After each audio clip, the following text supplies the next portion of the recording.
Hello friend.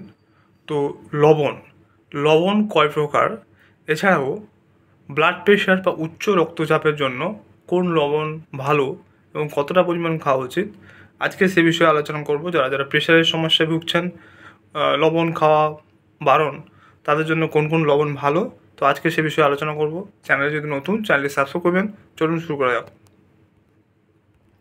প্রথমে জেনে নিন লবণ কয় প্রকার, কত ধরনের লবণ পাওয়া যায়। একে হচ্ছে সৈন্ধব লবণ।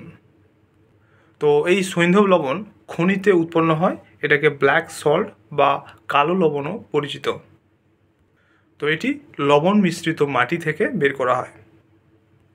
2 নম্বর হচ্ছে সম্বর লবণ। তো এই সম্বর লবণ রাজস্থানের সম্বর সরোবরের জল থেকে তৈরি করা হয়। 3 নম্বর হচ্ছে সামুদ্রিক লবণ, অর্থাৎ সামুদ্রিক জল বা ফেনা থেকে তৈরি করা হয়। 4 নম্বর হচ্ছে বিট লবণ।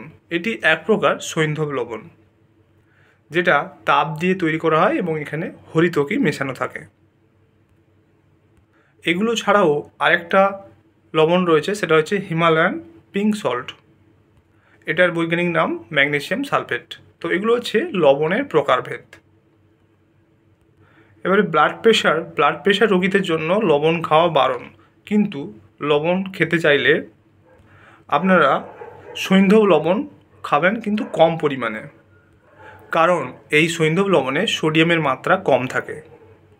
ব্লাড প্রেশারের রোগীরা যদি অতিরিক্ত লবণ খান, তার মানে আপনার শরীরে সোডিয়ামের পরিমাণ বেড়ে যায়।